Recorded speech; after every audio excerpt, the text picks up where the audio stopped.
Nós lemos nessa noite o texto de Marcos, capítulo 4, do versículo 35 em diante.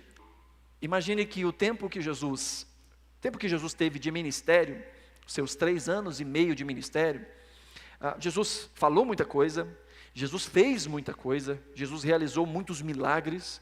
João vai dizer que se fosse catalogado todos os milagres, só os milagres feitos por Jesus, a terra não conseguiria comportar a quantidade de livros que seriam escritos, se fossem registrar somente os feitos de Jesus. Fora as coisas que ele falou, os seus ensinos. Então, houve muito do ministério de Jesus que nós não temos. O que temos é aquilo que cada evangelista registrou de todo esse ministério. E cada evangelista fez um recorte dentro de todo o ministério de Jesus para ressaltar alguma coisa.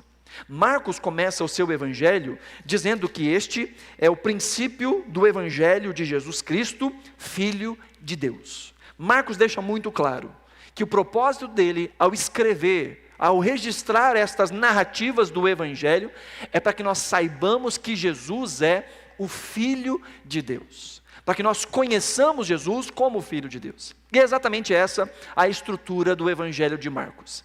Marcos vai se dividir em 2 grandes blocos. Do capítulo 1 até o capítulo 8, nós temos Jesus mostrando quem ele é, Jesus se dando a conhecer. E do capítulo 8 em diante, nós vemos Jesus mostrando o que é que ele veio fazer.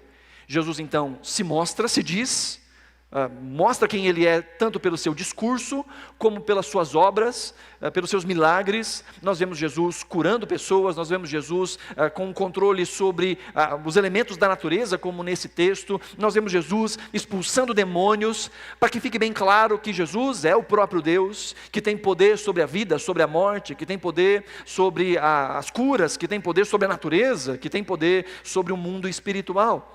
Então, os 8 primeiros capítulos de Marcos, nós vemos Jesus se dando a conhecer, tanto para a multidão, quanto para os seus discípulos. E os discípulos de Jesus, muito diferente de nós, eram um pouco lerdinhos para aprender as coisas a respeito de Jesus.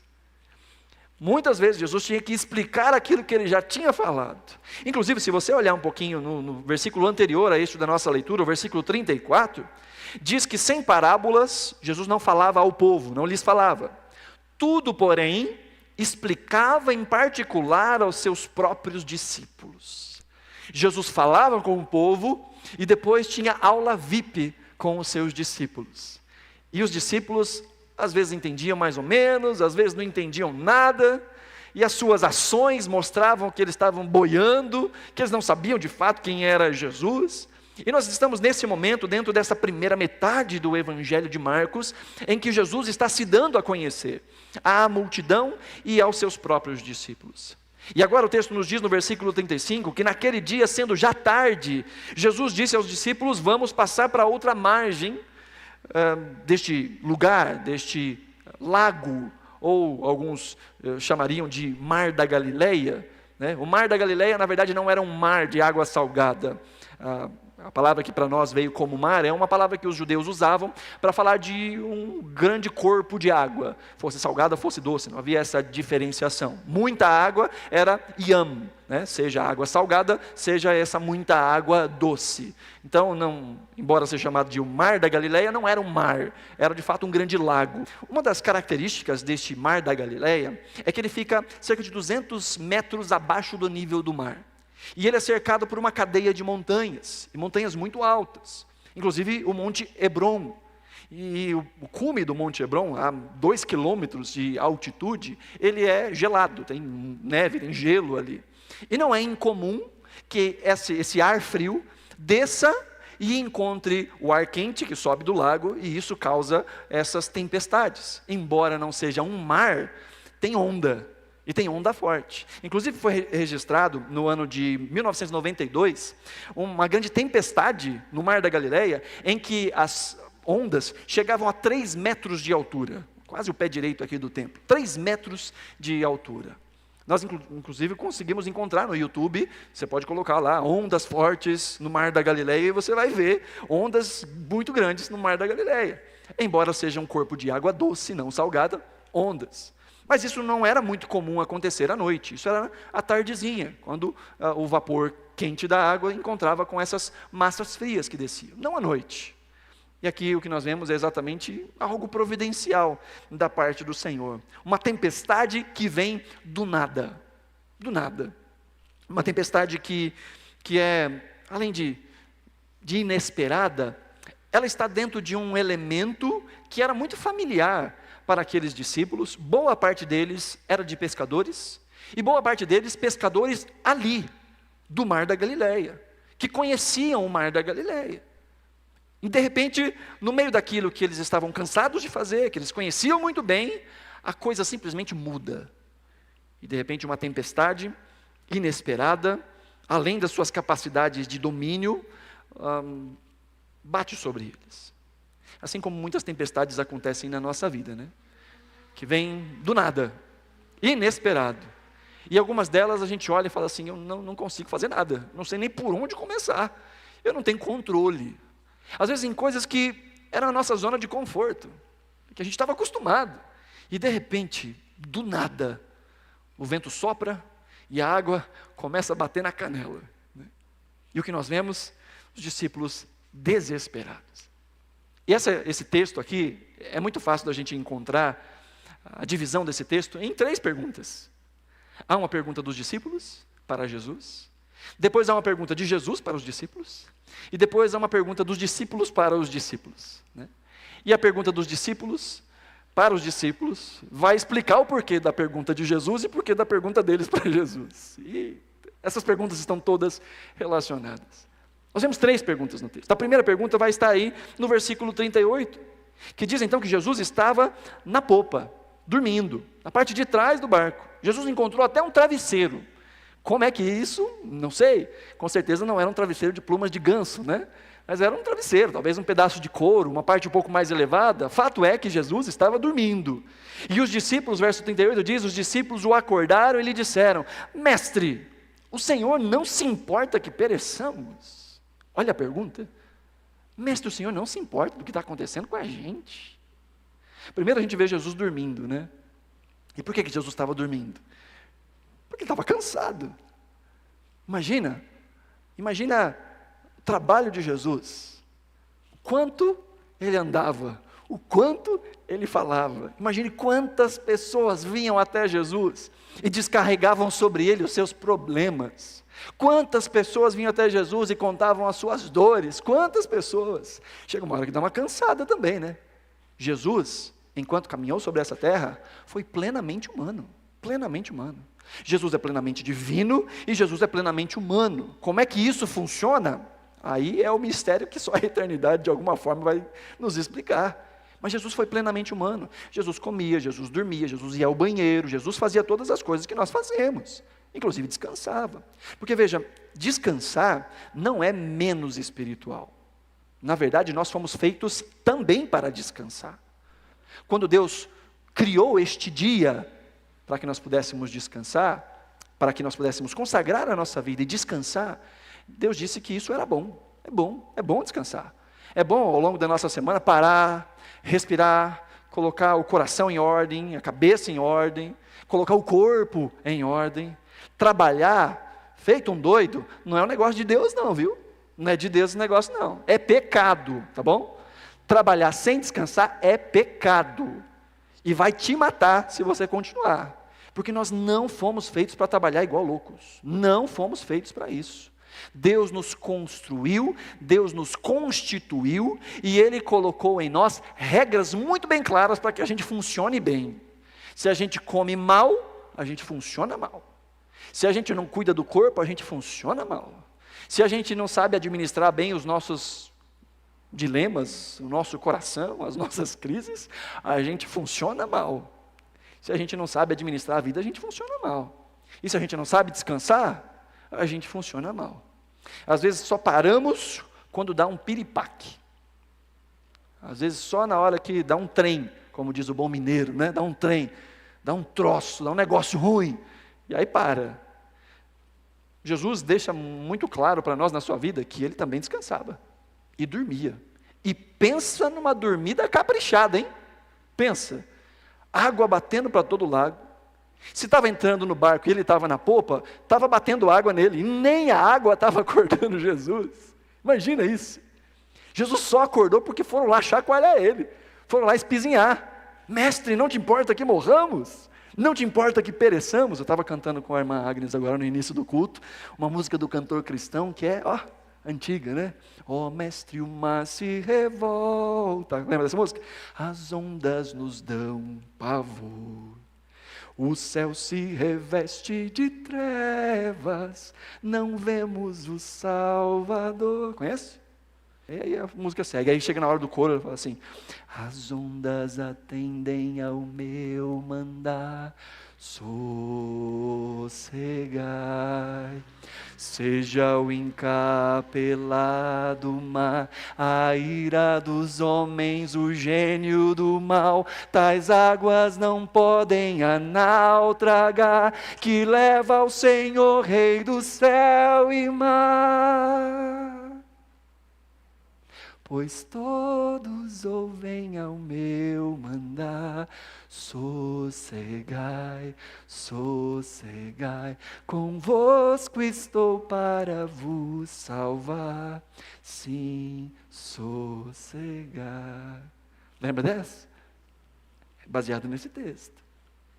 E Jesus está sossegado, dormindinho. Na minha versão da Bíblia, até roncando. Estava cansado. A Maiara fala que quando eu estou muito cansado, ela fala assim: você vai roncar hoje à noite. Quando está cansado, aí que ronca. Jesus estava lá. E de repente vem essa pergunta dos discípulos. E veja, a pergunta dos discípulos não é se Jesus tem poder para fazer alguma coisa. A pergunta dos discípulos é se Jesus se importa. Senhor, mestre, o Senhor não se importa que pereçamos? Essa é a indignação dos discípulos. E talvez se a gente estivesse no mesmo lugar deles, a gente ia estar indignado também, né? Primeiro porque, por causa da origem dessa tempestade. Existem algumas tempestades que a gente enfrenta, que na verdade foi a gente que semeou mesmo, não tem? Fala a verdade. Pensa no caso de Jonas. Deus fala: Jonas vai para lá, e Jonas fala: vou não, pega um barquinho e vai fugir de Deus. Fugir de Deus, olha só. E de repente vem ali a tormenta. Jonas sabia o que estava acontecendo. Tanto que estão os marinheiros desesperados, jogando tudo fora, e Jonas está lá no fundo do barco, dormindo. Então eles vêm até Jonas e falam: Jonas, pede ao seu Deus, descobre, ora, quem sabe ele te dá uma resposta para o que está acontecendo com a gente. E Jonas nem se importa em orar. Ele fala: olha gente, eu sou o servo do Deus que criou o mar e a terra. Ele até inverte a ordem. Geralmente os autores colocavam que fez o mar e a terra e o mar. E Jonas inverte, né? Fala que fez o mar e a terra. Ele sabe que Deus fez o mar. E ele diz: eu estou fugindo de Deus. Então se vocês me jogarem para fora, tudo vai ficar bom, tudo vai dar certo. E Jonas sabia que no caso, aquela tempestade, a culpa era dele. E tem algumas tempestades que a gente sabe que vai dar ruim, cedo ou tarde. Tem algumas coisas que a gente planta e lá na frente vira tempestade, a gente, o que aconteceu? E essa tempestade, de onde é que veio? Mas se parar para pensar, foi lá atrás, naquele desvio que eu peguei que eu não devia ter pego, naquela palavra que eu disse que eu não devia ter dito, ou naquela palavra que eu devia ter dito e eu não disse, naquela ação que eu não podia ter tomado e eu tomei, naquela omissão. Aí veio essa tempestade. Tem muita tempestade que a gente sabe exatamente a origem dela. E Deus, por sua graça, bondade e misericórdia, muitas vezes adia essas tempestades. E às vezes elas nem vêm. Tamanha a graça de Deus. Mas quando uma tempestade vem e a gente sabe por que ela veio, talvez o nosso coração não fique tão angustiado com Deus. A gente fica angustiado com a situação, mas com Deus a gente fala: eu sei que isso aqui tem o meu dedo podre. Isso aqui tem a minha escolha ruim. Então, Senhor, tem misericórdia de mim. Eu sei o que está acontecendo aqui, foi aquele desvio lá atrás, mas tem misericórdia. E Deus, por bondade e graça, faz. Agora, não é o caso dos discípulos. Os discípulos passaram o dia evangelizando. Os discípulos passaram o dia fazendo as coisas para Deus. E eles só estavam naquele barquinho porque Jesus colocou eles naquele barquinho. Jesus que deu a ideia para eles: vão atravessar para o outro lado. Eles estavam obedecendo a Jesus. E ainda assim, veio tempestade. Já aconteceu com você? de mesmo seguindo ao Senhor, amando ao Senhor e vivendo uma vida o máximo que você pode de maneira justa diante da face de Deus, ainda assim vem tempestade. Já aconteceu. Há um texto que Jesus conta uma parábola, e ele fala de um construtor que construiu a sua casa sobre areia, e um construtor que construiu a sua casa sobre a rocha. Aí ele diz que veio a chuva, sopraram os ventos, transbordou o rio, e isso aconteceu na casa daquele que tinha construído sobre a areia, mas também aconteceu na casa daquele que tinha construído sobre a rocha. A tempestade veio para os dois, deu ruim para os dois. A diferença é que aquele que construiu a sua casa sobre a areia, não sobrou nada, mas aquele que construiu a sua casa sobre a rocha, esse continuou, esse permaneceu. Porque veja, deste lado de cá da eternidade, mesmo amando e temendo ao Senhor, ainda existem tempestades que vêm sobre nós. Existem tempestades que caem sobre nós e a gente nem sabe de onde é que veio. Existem tempestades que caem no outro e a gente pega a rebarba da chuva do outro. É o erro do outro, mas a gente toma água da chuva do outro também. Nesse mundo que nós vivemos, existem tempestades de todos os tipos. E, inclusive, existe um tipo de tempestade que é só para crente. Que é tempestade não porque você está fazendo errado, mas porque está fazendo certo. Enquanto está todo mundo fazendo errado.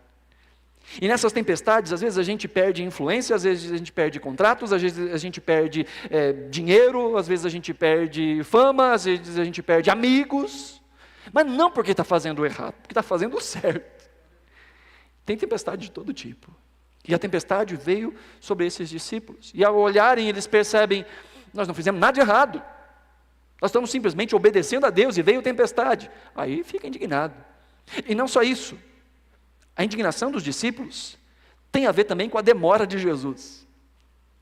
Veja, eles são homens do mar, homens das águas. Não foi na primeira balançada do barco que eles correram para Jesus.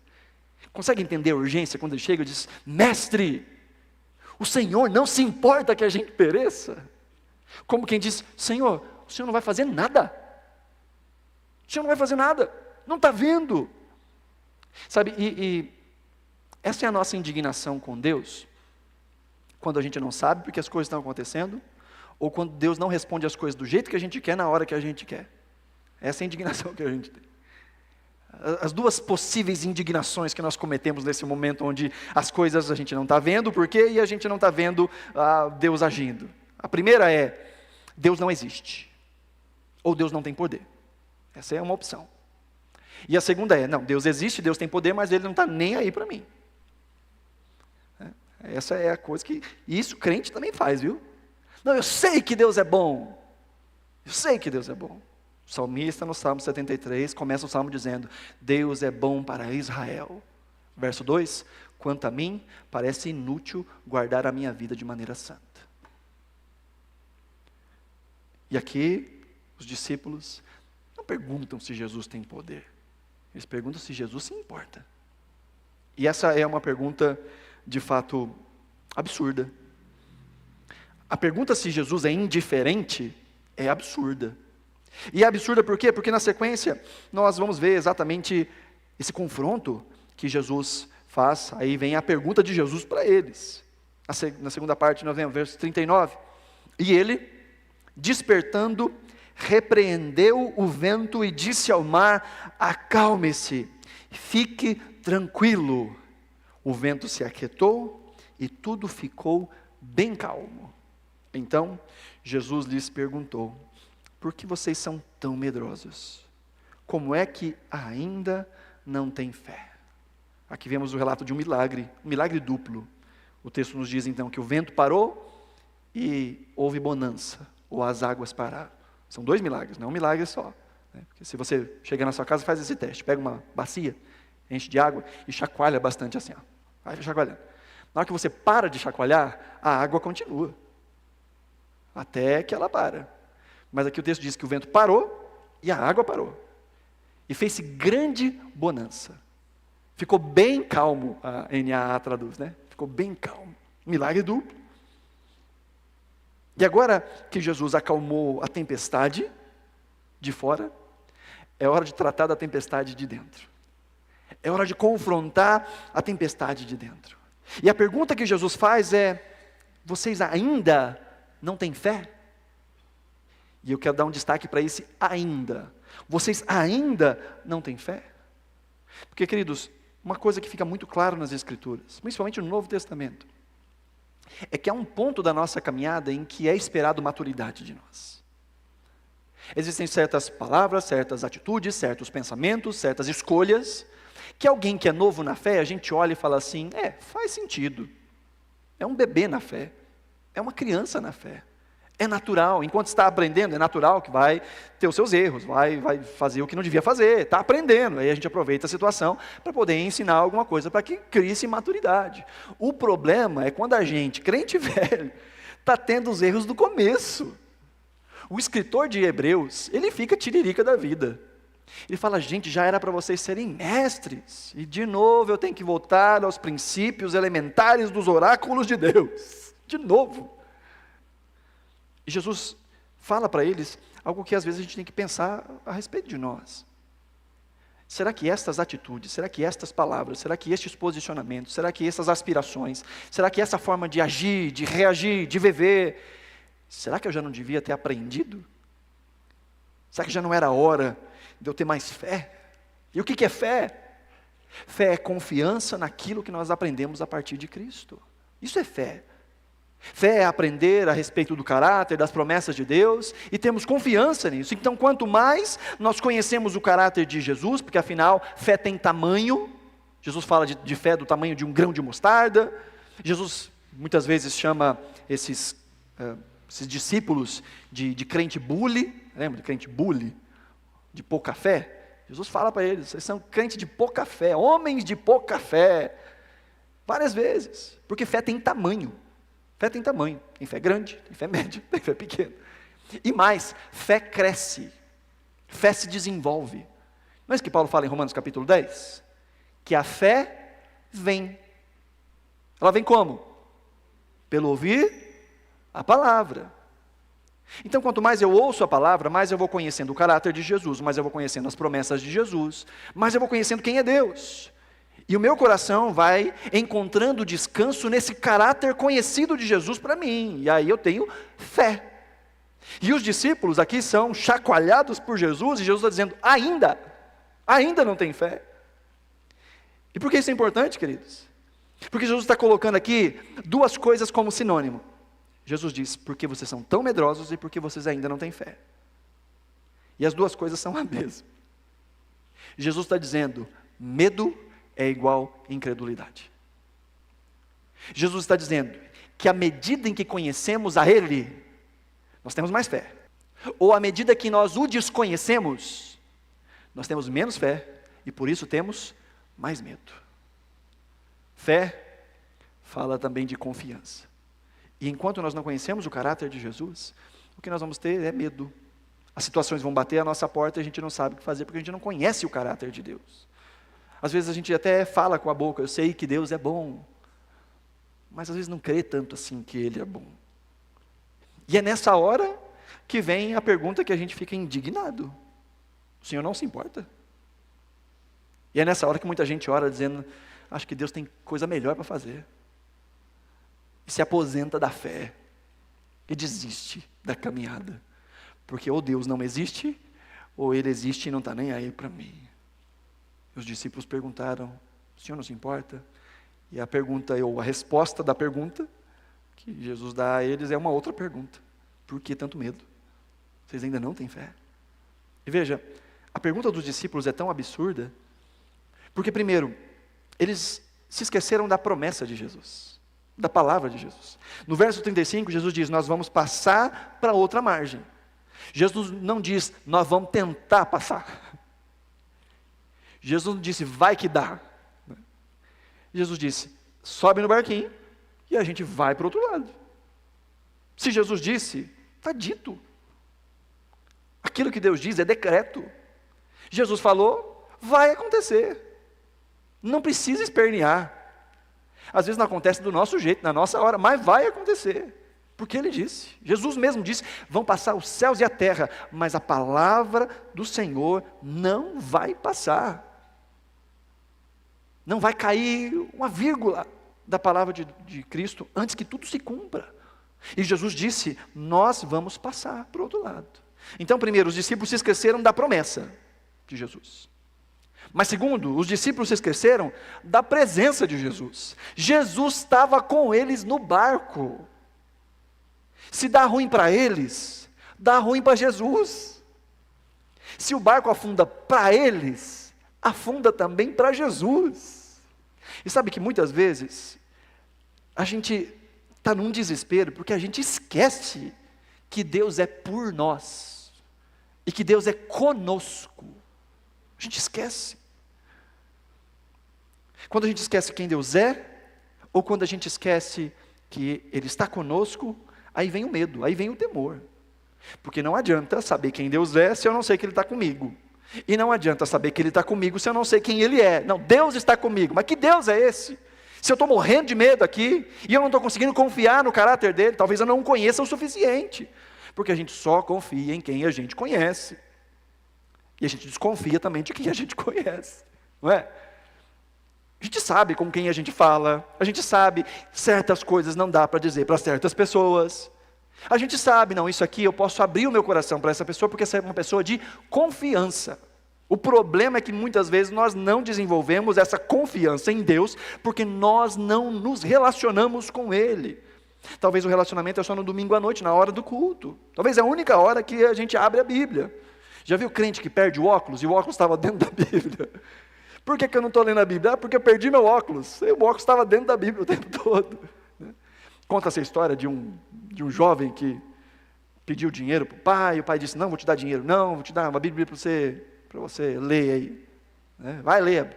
Ele fala, toda vez que o menino ligava para ele, ele fala assim, pai, manda dinheiro. Ele fala, meu filho, leia a Bíblia. Pai, manda dinheiro, a coisa está feia, meu filho, leia a Bíblia. E aí um dia ele foi visitar o pai, e eu falo, pai, isso é muito ruim, hein? Muito ruim. E eu passando umas pendengas lá, e o senhor ia mandar 1 centavo, só mandava eu ler a Bíblia. E o pai disse, e você leu? Ele disse, não li não. Se eu tivesse aberto a Bíblia, tinha um envelope com dinheiro lá dentro. Mas você não leu a Bíblia. E tem muito mais do que dinheiro dentro da Bíblia. Tem vida. Tem estrutura. Sabe, tem muitas perguntas que a gente faz que não seriam perguntas se a gente conhecesse as Escrituras. Tem muitos erros bobos que a gente comete, que não aconteceriam se a gente conhecesse as Escrituras. Não só na nossa leitura, mas no tempo de comunidade. Irmãos, quantas vezes eu tive que atender situações de pessoas que, se tivessem no domingo anterior ouvido a mensagem, mas não estavam, faltaram. Aquela situação foi respondida na pregação. Você ouviu a pregação? Porque estava lá. Esse erro que você acabou de cometer essa semana, sabe por que você cometeu? Porque você não se alimentou quando precisava. Nós precisamos de repertório. Nós precisamos de banco de dados. Nós precisamos enfiar a cara na Bíblia e aprender tudo que a gente pode sobre o caráter de Deus. Não no dia da crise, antes dela chegar. Porque quando ela chegar, a gente tem de onde tirar. Às vezes a gente quer desenvolver repertório com Deus no meio da crise, e a gente não sabe nem por onde começar, e aí começa aquele horóscopo gospel, né? E vai passando o dedo, buscando um versículo para falar exatamente aquilo que a gente precisa, porque não tem substância. Os discípulos se esqueceram da promessa e se esqueceram da presença. Existem vários textos na Bíblia, eu já falei isso várias vezes, e a gente ainda vai meditar num texto de maneira muito prática sobre isso, que todas as vezes na Escritura, quando a gente vê Deus dizendo, não temas, ou antes ou depois, Ele fala alguma coisa sobre o caráter dEle. Todas as vezes. Por exemplo, Isaías capítulo 41, versículo 10, Deus diz, não tema, porque eu estou com você, não fique com medo, porque eu sou o seu Deus, eu lhe dou força, sim, eu o ajudo, sim, eu o seguro com a minha mão direita. Isaías capítulo 41, verso 13 e 14, porque eu, o Senhor, seu Deus, o tomo pela mão direita e te digo, não temas, pois eu te ajudarei, não tenha medo, ó vermezinho de Jacó, povo de Israel, pois eu te ajudarei, diz o Senhor, o seu Redentor, o Santo de Israel. Deus diz, não temas, e Ele diz, não temas porque eu estou com você. Gênesis capítulo 26, verso 2, Deus falando para Isaac, na mesma noite o Senhor lhe apareceu e disse: eu sou o Deus do seu pai Abraão, não tenha medo, porque eu estou com você, eu o abençoarei, eu multiplicarei a sua descendência por amor a Abraão, meu servo. Deuteronômio capítulo 31, verso 6, Deus dizendo ao povo: sejam fortes e corajosos, não tenham medo, não fiquem apavorados diante dos povos cananeus, porque o Senhor, o seu Deus, é quem vai com vocês, Ele não os deixará nem os abandonará. Moisés fala para Josué em Deuteronômio capítulo 31, Moisés fala a Josué na presença de todo o povo de Israel: seja forte e corajoso, porque este povo, você vai entrar com este povo na terra que Deus lhes prometeu por juramento, e vocês irão herdá-la. E no verso 8 ele diz: o Senhor é quem irá à sua frente, Ele estará com você, não o deixará nem o abandonará, não tenha medo, nem fique assustado. Sofonias capítulo 3, verso 16, naquele dia dirá Jerusalém: não tenha medo, ó Sião, não desfaleça as suas mãos, o Senhor, o seu Deus, está no meio de ti, poderoso para te salvar. Jeremias, quando é chamado por Deus para o ministério, ele diz: Senhor, eu sou muito jovem, e Deus diz para ele no versículo 7, mas o Senhor lhe disse: não diga, não passo de uma criança, porque a todos a quem eu enviar você irá, e é tudo que eu lhe ordenar você falará, não tenha medo de ninguém, porque eu estou com você para livrá-lo. O Salmo 46 que nós lemos no início do culto: Deus é o nosso refúgio e fortaleza, socorro bem presente nas tribulações. Portanto, não temeremos, ainda que a terra se transtorne e os montes se abalem no seio dos mares. Você conhece muito bem o Salmo 23. Ainda que eu ande por um vale de trevas e morte, não temerei. Por quê? Porque tu estás comigo. Salmo 118, o Senhor está comigo, não temerei. O que alguém pode fazer contra mim? Entende? Isso aqui são só alguns. Pois faz a sua pesquisa, a coletânea. Todas as vezes, Deus reforça algo do seu caráter. E Deus diz: eu estou com vocês. E Jesus estava no barco. E os discípulos estavam apavorados. Eles se esqueceram da promessa, eles se esqueceram da presença, eles se esqueceram da postura de Jesus. Jesus estava dormindo. O sono do justo. O sono de quem sabe que é cuidado pelo Pai. E ao invés de copiarem, né, a postura de Jesus, eles estavam se descabelando. Jesus dorme e eles se descabelam. E mais, queridos, eles se esqueceram da promessa, eles se esqueceram da presença, eles se esqueceram da postura, e eles se esqueceram do poder de Jesus. Marcos coloca essa narrativa aqui no capítulo 4. Mateus e Lucas também citam esse texto, lá no capítulo 7. E aí, até esse ponto da narrativa, Jesus já tinha feito muitos milagres aos olhos dos discípulos. A gente conhece muito bem, o primeiro milagre de Jesus foi transformar água em vinho, e os discípulos já estavam com Jesus. Quando nós olhamos para os relatos paralelos de Mateus e de Lucas, nós vemos que Jesus havia curado um leproso, e os discípulos viram. Jesus havia curado o servo de um centurião, de home office ainda. O centurião veio para ele: Senhor, meu servo está mal, está morrendo. E Jesus fala: vou lá. E ele fala: não, eu sei, eu sou um homem de autoridade, eu sei que o Senhor pode falar uma palavra, home office, Wi-Fi, Bluetooth, e vai acertar lá aquele homem. E diz o texto que ele é curado. E Jesus olha para aquele homem e diz: eu não vi em toda Jerusalém tamanha fé. E sabe, os discípulos estavam lá. Jesus cura a sogra de Pedro. Dizem que é por isso que ele negou Jesus 3 vezes. Mas isso só é o que dizem. E os discípulos estavam lá. Eles estavam presentes quando Jesus ressuscitou o filho da viúva de Naim. Eles viram Jesus trazendo uma pessoa de volta à vida.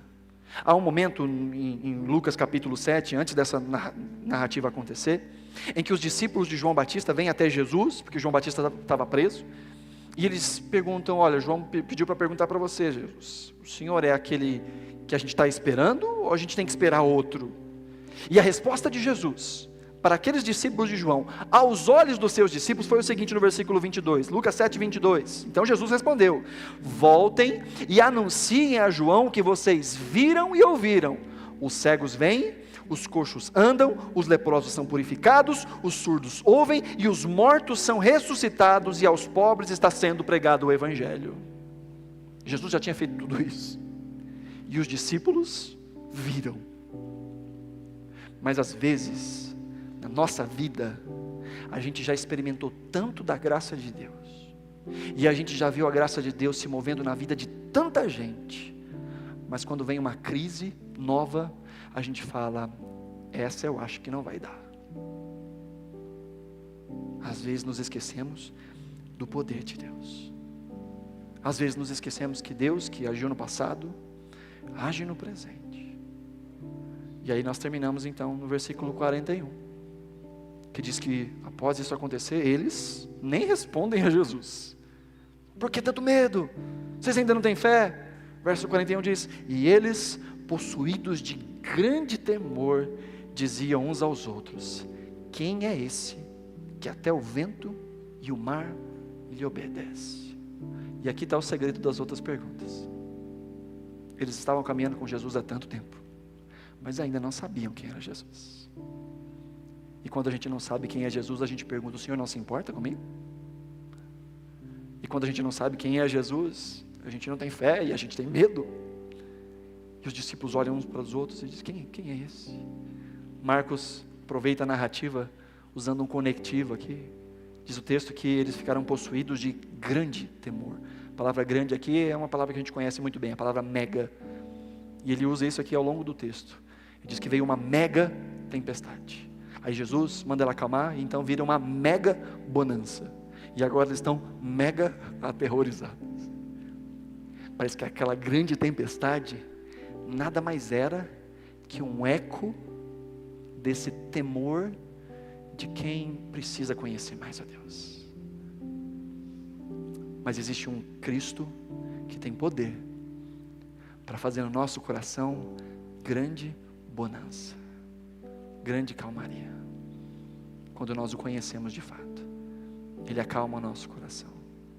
E óbvio que ao fazer uma aplicação, a aplicação mais óbvia e mais rasa é dizer: Deus tem o poder de acalmar as nossas tempestades. Essa é a mais rasa, é verdade, Ele tem poder. Mas uma aplicação que eu gostaria que nós pensássemos nessa noite é o que é que as nossas tempestades dizem a respeito da nossa fé. Sim, Jesus tem poder de acalmar tempestades, mas é no meio da tempestade que a nossa fé é exposta. É no meio da tempestade, é no meio da prova, como dizem alguns crentes, né? Que a gente sabe se aprendeu ou não aprendeu a matéria. Muitas vezes Deus permite que tempestades venham até nós, não porque Ele quer conhecer a qualidade da nossa fé, Ele conhece, mas a gente precisa conhecer. A gente precisa conhecer as nossas fraquezas, porque quando a gente entende as nossas fraquezas, nós buscamos fortalecer as bases deficitárias. Quando diante de uma crise o nosso coração se abala, se desespera, a gente fica ansioso, a gente tem que voltar para a cruz, aos pés de Jesus e dizer: Senhor, por que o meu coração ainda é tão ansioso? Por que eu não consigo confiar no Senhor? Senhor, há tanto tempo eu tenho caminhado contigo, ainda não tenho fé, ainda o medo toma conta do meu coração. O que é que eu preciso, Senhor, para confiar mais em Ti? E aí eu volto para a Escritura, eu volto para a oração, sabendo que o Senhor usa inclusive as tempestades da vida para expor a minha fé e para mostrar que Ele continua cuidando de mim. É para isso que servem as tempestades. Deus faz com que absolutamente todas as coisas cooperem para o bem daqueles que o amam. Há tempestades que a gente lança semente e elas vêm. Há outras que a gente nem sabe de onde veio. E às vezes está dizendo: Senhor, já estava na hora de parar. Mas Deus é bom. E Ele faz com que cada um desses instrumentos exponha o nosso coração como um termômetro, mas também é um palco para a graça salvadora e transformadora de Deus. são os ambientes propícios para que mais uma vez a gente fique de boca aberta e diga uns para os outros: quem é esse? Que grandiosidade é essa? Que poder é esse? Que misericórdia é essa? Que amor é esse? Que graça é essa? Eu não sou merecedor. Que o Senhor nos dê a graça de caminharmos com Cristo a ponto de que o medo possa cada vez diminuindo do nosso coração e a fé cada vez aumentando mais. E que as tempestades que enfrentamos ou vamos enfrentar não nos desesperem, não façam a gente perder a fé, não façam a gente perder a energia. Ao contrário, que Deus seja visto em nós, em meio às nossas adversidades também. Amém? Deus tem poder de acalmar a sua tempestade, mas enquanto Ele não faz, aproveita o máximo que você puder para conhecer o seu coração nesse tempo, para que você saiba que Ele continua não só te abençoando, mas te direcionando, te instruindo e te fazendo crescer espiritualmente. Amém? Se você puder, coloque-se de pé. Nós vamos orar ao Senhor. Um texto no Salmo 107. Salmo 107, verso 23 diz assim: os que, tomando navios, descem aos mares, os que fazem comércio na imensidade das águas, esses veem as obras do Senhor e as suas maravilhas nas profundezas do abismo. Pois Deus falou e fez levantar um vento tempestuoso que elevou as ondas do mar. Subiram até os céus, desceram até os abismos. No meio dessas angústias, desfalecia-lhes a alma. Andaram e cambalearam como bêbados, e de nada adiantou a sua habilidade. Então, na sua angústia, clamaram ao Senhor, e Ele os livrou das suas tribulações. Fez cessar a tormenta, e as ondas se acalmaram. Então se alegraram com a calmaria, e assim os levou ao porto desejado. Que eles deem graças ao Senhor por sua bondade e por suas maravilhas para com os filhos dos homens. Que o exaltem na assembleia do povo e o glorifiquem no conselho dos anciãos. Centenas de anos antes dessa história acontecer, Deus já havia falado por meio dos salmos que aquele que clama ao Senhor, sim, no dia da tempestade, vai encontrar porto seguro, vai encontrar segurança. Que nós possamos confiar na palavra, na presença, na postura e no poder daquele que sempre esteve e estará conosco todos os dias, Ele disse, até a consumação do século.